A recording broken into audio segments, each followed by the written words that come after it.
towards the future, and now I'll just read a few quotes of what readers from an extract from your book of what they've said.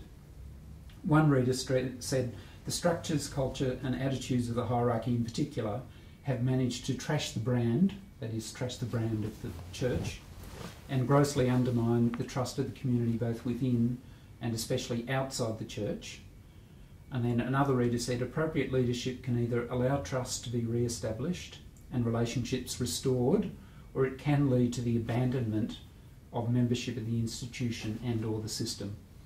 But with regard to the future, can the church recover from this? We were discussing this the other day. I'll let you answer this question because you had a nice turn of phrase with it. Well, I think it's a matter of rebuilding trust, and in order to rebuild trust, you've got to have responsible pastors, responsible bishops and priests, and they have to take responsibility.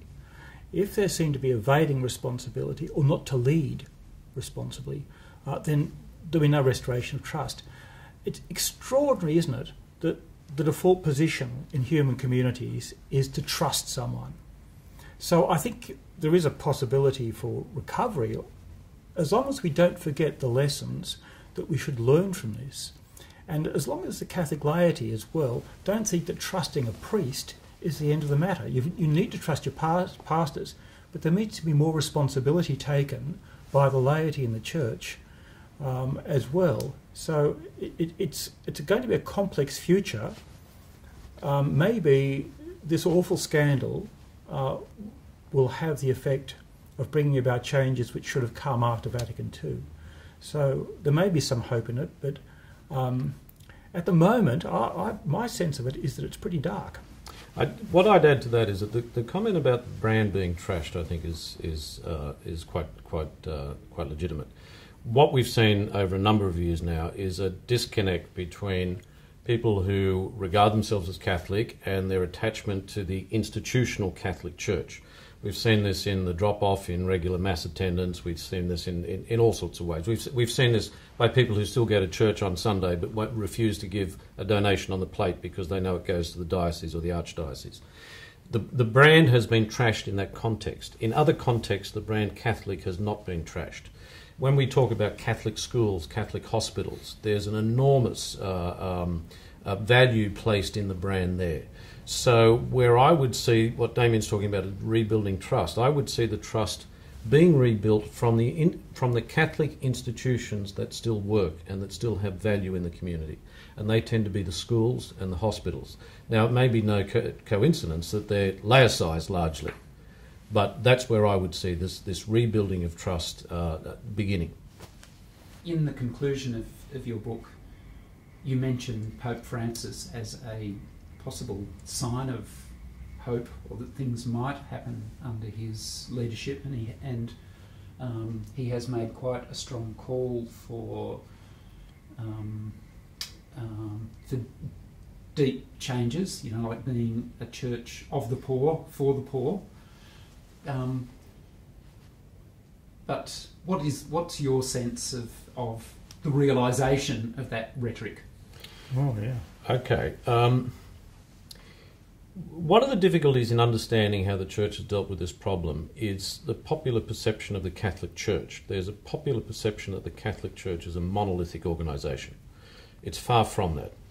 The irony is, when it was at its most centralised in this period that we're discussing, in the 1980s and the 1990s in particular, the treatment of this issue by national churches was at its worst. Now, I think Francis has not spent a lot of time talking about the child abuse issue. His priorities seem to be elsewhere, and that's no surprise when you look at the distribution of Catholics around the world. The child abuse issue is a major issue in the Western churches. It's less so in the Latin American, African and Asian churches.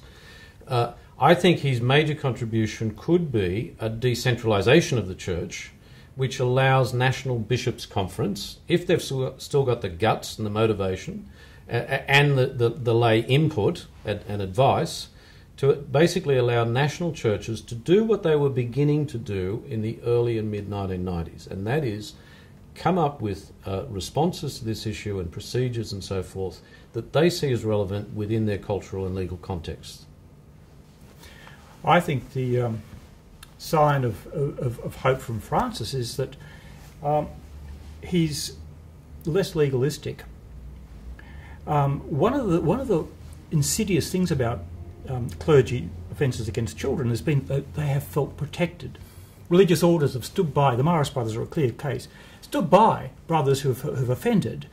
Priests like McGillion felt that they could go and tell their bishop and they wouldn't be harmed. They'd be disciplined under some kind of canon and say 5 Hail Marys and go away. And that has been an issue. I'm not taking the view, I might state, of Geoffrey Robertson and some other commentators who are against this attitude of forgiveness. I think it's central. However, it's been exploited by, as you'd expect, by the perpetrators. Now, it's much easier under Francis to get rid of these offending priests, to defrock them, to have a zero tolerance approach. That and his recent change to the canon law to make it absolutely clear that offences must be reported, I think are very great signs of hope, although, as Chris said, this hasn't been his first priority since his papacy began.